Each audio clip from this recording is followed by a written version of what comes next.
This is the spillway. Chandrababu Naidu టైంలో ఉన్నటువంటి spillway ఇది. దాని మీద నీళ్లు వెళ్తున్నాయి వరదలో. నేను మీరు చూశారుగా, చంద్రబాబు నాయుడు గారు ఈ స్పిల్వే మీద రోడ్డు మీద వెళ్ళాడు. ఈ స్పిల్వేని కంప్లీట్ చేసి లాకులు పెట్టి దానికి డోర్స్ పెట్టి రూట్ ఇచ్చింది జగన్మోహన్ రెడ్డి గారి ప్రభుత్వం. అదేం గొప్ప చెప్పటల్లా మేము చేసాం ఆ పని.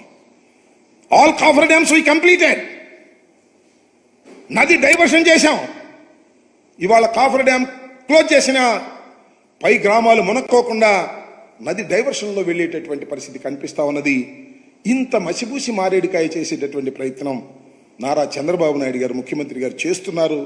కాబట్టి ప్రజలు దీన్ని అర్థం చేసుకోవాలనేటువంటి ఉద్దేశంతో నేను మీ ముందుకు వచ్చి చెప్పాలని భావంతో వచ్చాను. ఇంకొక మాట చెప్తున్నా, వెరీ వెరీ కాంప్లికేటెడ్. ఏది ఈ పోలవరం ప్రాజెక్ట్ అనేది వెరీ వెరీ కాంప్లికేటెడ్. అంత తేలిగ్గా అర్థం కాదు.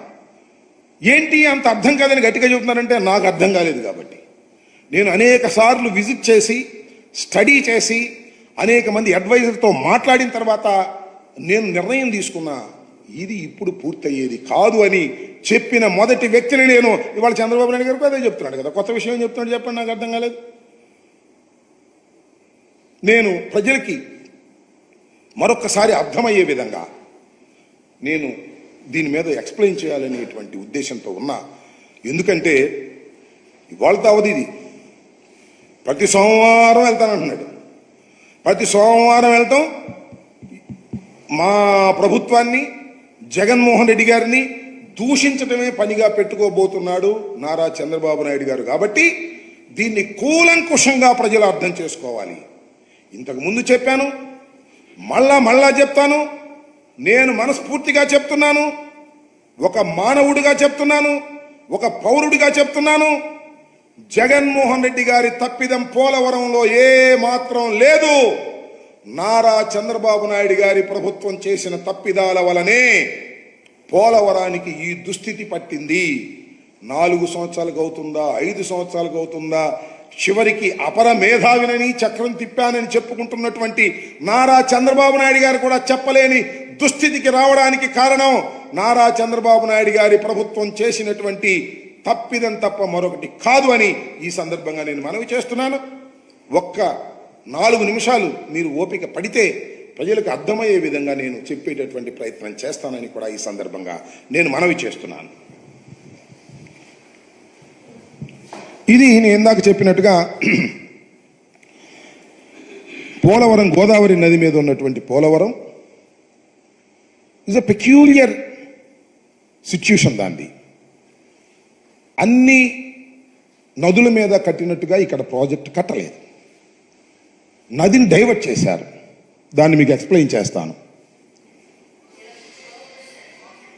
ఫర్ ఎగ్జాంపుల్, ఇది నది ఇక్కడ నుంచి ప్రవహిస్తుంది, గోదావరి నది. సహజంగా ఏం చేస్తారంటే నదికి ఇలా కట్టేస్తారు. ఇది డ్యామ్, ఇదేమో ఎత్తకం రాక్ ఫిల్లింగ్ డ్యామ్, ఇదేమో స్పిల్వే. ఇది జనరల్గా నాగార్జున సాగర్, శ్రీశైలం, ఇంకా అనేకమైనటువంటి ఆల్మోస్ట్ చాలా ప్రాజెక్ట్స్ ఇలాగే కట్టారు. కానీ ఇక్కడ ఉన్నటువంటి పరిస్థితి ఏంటంటే ఇక్కడ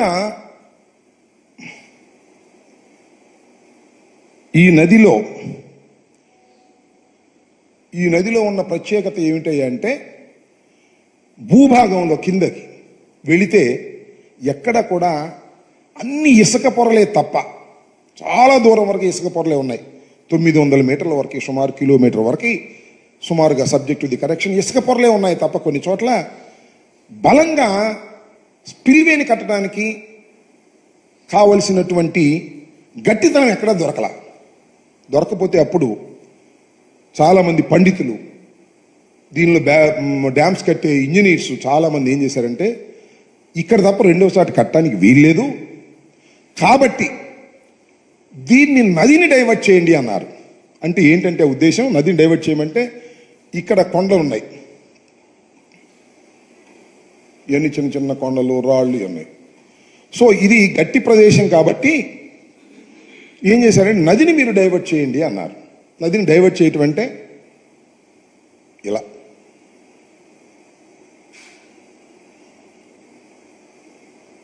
ఇలా వస్తుంది నది.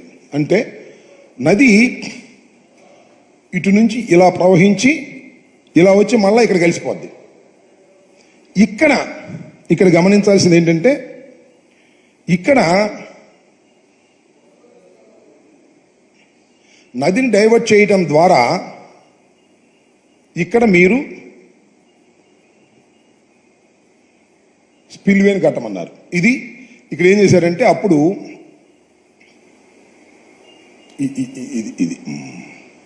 ఇది కదా ఇక్కడ స్పిల్వేని కట్టమన్నారు. ఎస్, ఇక్కడ స్పిల్వే కట్టేటట్టు ప్రయత్నం చేశారు. అంటే అప్పుడు ఏం జరుగుతుందంటే నది ఇలా వచ్చి ఇక్కడ స్పిల్వే అంటే గేట్లు ఉంటాయి కదా, ఎత్తే గేట్లు, ఆ గేట్ల ద్వారా నీరు ఇలా వచ్చి ఎక్కడికి వెళ్తుంది, మళ్ళీ నదిలోనే కలుస్తుంది. సింపుల్. సో ఇక్కడ బాగా కట్టుకోవడానికి అవకాశం ఉంది కదా, మరి దీన్ని ఏం చేయాలి? నదిని ఇక్కడ earth cum rock filling dam కట్టేయమన్నారు. కట్టేస్తే ఈ నది ఇది ఆగిపోతుంది, ఇక్కడ నుంచి రిలీజ్ అవుతుంది, మొత్తం రిజర్వాయర్ తయారవుతుంది. ఇక్కడే చాలా కీలకమైన అంశం ఏమిటంటే ఈ earth cum rock filling dam వెయ్యాలి అంటే దాని కింద ఫర్ యువర్ కైండ్ ఇన్ఫర్మేషన్ ఇదిగో ఇలా ఉంటుంది గట్టు, ఇలా ఉంటుంది కదా గట్టు. అంటే ఇది పైన కార్లు వెళ్తూ ఉంటాయి గట్టు. దీన్ని ఇలా ఎంత దూరం అయితే అలా డయాఫ్రమ్ వాల్ వేస్తారు. That is called diaphragm wall. ఎందుకు వేస్తారు ఈ డయాఫ్రమ్ వాల్? ఎందుకు వేస్తారు అంటే వాటర్ ఇలా నిలబడుతుంది కదా, సీపేజ్ రాకోకుండా, ఇలా సీపేజ్ వస్తే మునిగిపోద్ది కాబట్టి డయాఫ్రమ్ వాల్ వేసేస్తారు. అంటే ఇది ప్లాస్టిక్, సిమెంట్, ఇంకా చాలా మెటీరియల్ కలిపి వేస్తారు. That is called diaphragm wall. So ఇది దీని యొక్క ఉద్దేశం. సో మీకు గమనించాల్సింది ఏంటంటే ఇక్కడ ఈ earth cum rock filling dam ఏదైతే ఉందో దీని కింద డయాఫ్రమ్ వాల్ వేయాలి. ఇక్కడ మీకు ఇదంతా నది మీకు చాలా మంది చూసే ప్రజలకు అర్థమైందని నేను అనుకుంటున్నాను, కాబట్టి దాన్ని ఎరైట్ చేసేస్తాను. ఇప్పుడు వాట్ ఈస్ దిస్? ఇప్పుడు డయాఫ్రమ్ వాల్ వరకే మనం మాట్లాడదాం. నది ఇది కదా, నది ఇది, నది డైవర్షన్ ఇది. ఓకే, ఇది చూసుకుందాం. ఇక్కడ డయాఫ్రమ్ వాల్ వెయ్యాలి. ఈ డయాఫ్రమ్ వాల్ వెయ్యాలి అంటే నిబంధన ఏమిటి అంటే డయాఫ్రమ్ వాల్ వేసే ముందు, డయాఫ్రమ్ వాల్ వేయటం, earth cum rock filling dam చేయటం ఒక రోజుతో అయ్యే పని కాదు, ఒక సీజన్తో అయ్యే పని కాదు. It may take 2 or 3 seasons. అంటే 2-3 వరదలను ఎదుర్కోవాల్సిన పరిస్థితి ఉంటుంది. కాబట్టి ఏం చేస్తారంటే ఇక్కడ కాఫర్ డ్యామ్ నిర్మాణం చేస్తారు, ఇక్కడ కాఫర్ డ్యామ్ నిర్మాణం చేస్తారు. ఈ కాఫర్ డ్యామ్ నిర్మాణం చేసిన తర్వాత, ఈ డయాఫ్రమ్ వాల్ వేసేసిన తర్వాత, earth cum rock filling dam చేసేసిన తర్వాత ఈ రెండిటిని కూడా రిమూవ్ చేసేస్తారు. ఇది కండిషన్. తాత్కాలికమైన కాఫర్ డ్యాములు. గురువుగారు చేసింది ఏంటంటే అప్పుడు మన నారా చంద్రబాబు నాయుడు గారు ఈ నది డైవర్షన్ అవ్వాలి కదా, ఈ నది డైవర్షన్ కాల, ఇక్కడ స్పిల్వే కంప్లీట్ కాల, ఇది మూసేస్తే ఈ నీళ్ళు ఇటు రావు, కొండలు గుట్టలు ఉన్నాయి, సగమే తీశారు, సగం ఉంది, వరద వస్తే ఇటు వచ్చి దీనిలో కలవదు. కానీ ఏం చేశారంటే డయాఫ్రమ్ వాల్ వేసాడు. ఇవి కూడా స్టార్ట్ చేశారు. స్టార్ట్ చేసిన తర్వాత ఈ గ్రామస్తులు ఏం చేశారంటే 54 గ్రామాలు ఇది క్లోజ్ చేసేస్తే మునిగిపోతాయి, ఇటు నీళ్ళు ఎట్టలేదు కదా, ఉబ్బి మునిగిపోతాయి. అందువల్ల దాన్ని కంప్లైంట్ చేస్తే ఆపేయమన్నారు. అందువల్ల ఇక్కడ దాకా వేసి, ఇక్కడ దాకా వేసి, ఈ భాగం వేశారు, ఈ భాగం వేశారు, ఈ భాగం వేశారు. సరే సారీ, మళ్ళా పోయింది. ఈ భాగం వేశారు, ఈ ఇందాక అన్నట్టుగా కొంత భాగాలు వేశారు, ఇంత వేశారు. ఈ ఖాళీలు అట్టి పెట్టారు, ఇక్కడేమో పెద్ద ఖాళీలు అట్టి పెట్టారు. ఏం జరిగిందయ్యా? ఇక్కడ నది వరదలు వచ్చి ఈ బొక్కల గుండా నీళ్లు కొట్టి బాగా స్పీడ్గా ఈ డయాఫ్రమ్ వాళ్ళు కొట్టుకుపోయింది. నారా చంద్రబాబు నాయుడు గారు ఏమంటారంటే జగన్మోహన్ రెడ్డి గారు వచ్చి ఈ 2 బొక్కలు పూడవలేదంటాడు. జగన్మోహన్ రెడ్డి గారు వచ్చి ఈ 2 బొక్కలు పూడితే ఇటు నీళ్ళు వెళ్ళాలి కదా, ఈ స్పిల్వే కూడా నీళ్ళు వెళ్ళే పరిస్థితి లేదు, మూసే అవకాశం లేదు. ఇదంతా కంప్యూటర్ తప్ప ఇది మూయటానికి వీల్లేదు. కాంట్రాక్టర్ మార్చారనేటువంటి మాటలు మాట్లాడితే కాంట్రాక్టర్ మార్చడానికి ఈ బొక్కలు పోవడానికి సంబంధం లేదు. ఈ ఉన్న గ్యాపులు 2 పూడ్చడం అనేది అసాధ్యం. ఎప్పుడు సాధ్యమంటే ఇదిగో ఇది మొత్తాన్ని నది డైవర్షన్ క్లియర్ అయిన తర్వాత మాత్రమే దీన్ని క్లోజ్ చేయడానికి అవకాశం ఉంటుంది.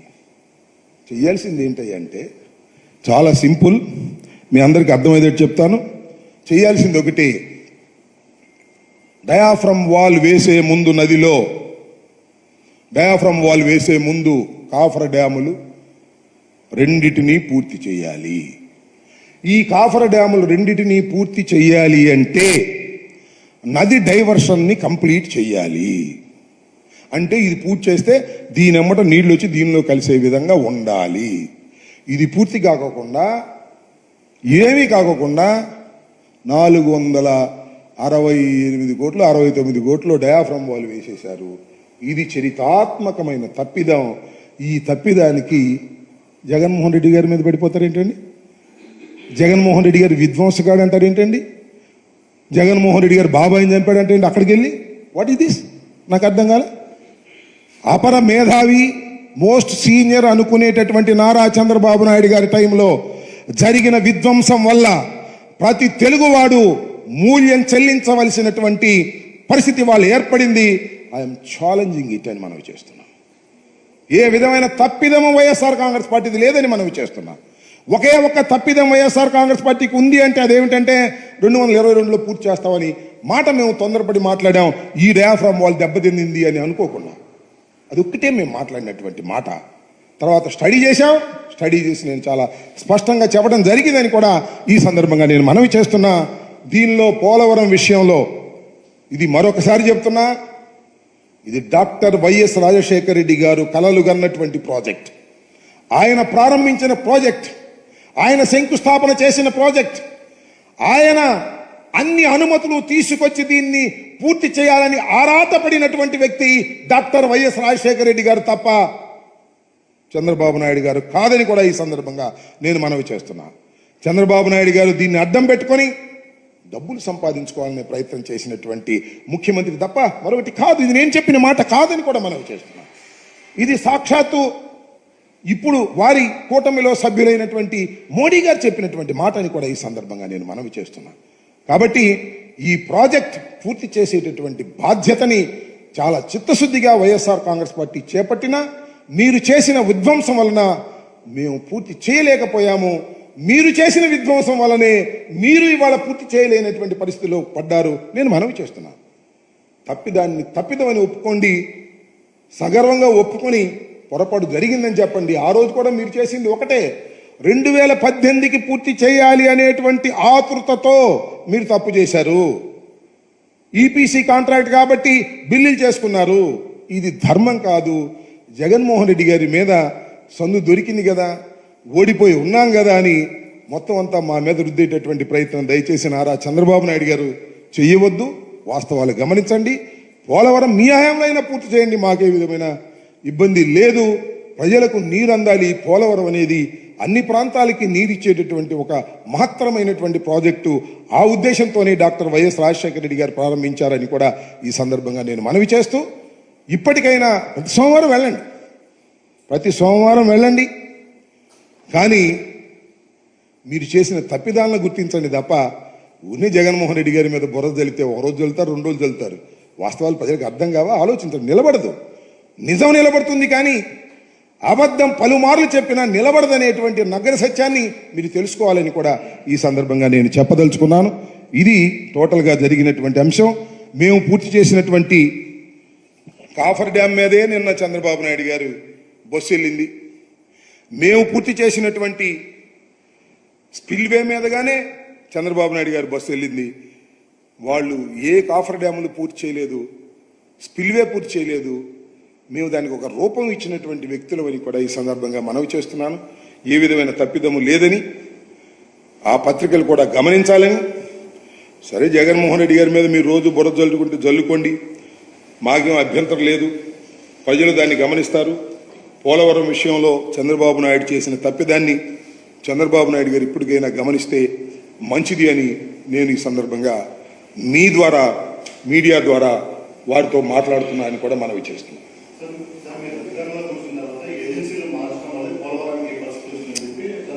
అదే నేను ఇందాక చెప్పాను కదా, నేను ఏజెన్సీ మారకపోతే ఏంటి, మారిస్తే ఏంటి? ఏజెన్సీ మారితే నవయుగ ఏజెన్సీనే ఉందనుకో, ఆ హోల్స్ పూడ్చడానికి వీలు లేదు. ఇక్కడ ఉన్నాయన్నా కదా, నేను చెప్పాను కదా ఇందాక, ది హోల్స్. వీటిని పూడ్చాలంటే ఏజెన్సీ లేక పూడ్చాలనుకున్న తప్పు. That is wrong. నది డైవర్షన్ కంప్లీట్ కాలేదు. ఇది క్లోజ్ చేస్తే మొత్తం 54 గ్రామాలు మునిగిపోతాయి. చరిత్రది రికార్డులో ఉంటది, చూడండి. అంటే ఏజెన్సీని మార్చడం వల్ల, ఈ పూర్తి చేయకపోవడం వల్ల ఇది కొట్టుకుపోయింది. ఇది పూర్తి చేస్తే ఇది ఎవరిపోతే ఊడిపోతాయి. 54 గ్రామాలు మునిగిపోతాయి. 54 గ్రామాలు అల్లాడారు, వచ్చే రిప్రజెంటేషన్ ఇచ్చారు. I know as ex minister of irrigation. కాదని చెప్పానండి. అసలు నది డైవర్షన్ కంప్లీట్ కాకుండా హౌ యూ క్లోజ్ ది నది ప్రవాహాన్ని ఎలా క్లోజ్ చేస్తాం? ఇక్కడ క్లోజ్ చేస్తే నది ప్రవాహం రావాలి కదా, ఇటు వచ్చే అవకాశం లేదు కదా,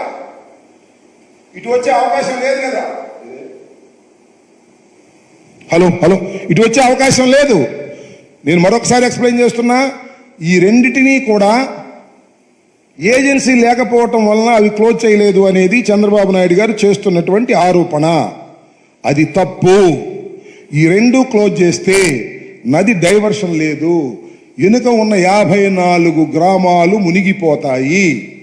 అందువల్ల ఇవి క్లోజ్ చేయొద్దని చెప్పారు పీపీఏ, అందుకని క్లోజ్ చేయలేదు. క్లోజ్ చేయకపోవడానికి కాంట్రాక్టర్కి ఎలాంటి సంబంధం లేదు. తప్పు ఆర్గ్యుమెంటు, గుర్తుపెట్టుకోండి. ఇది ఏదో బురద జల్లే కార్యక్రమం చేస్తున్నారు. నది డైవర్షన్ కంప్లీట్ కాకోకుండా డయాఫ్రమ్ వాల్ వేయటం, కాఫర్ డ్యాములు స్టార్ట్ చేయటం తప్పు తప్పు తప్పు.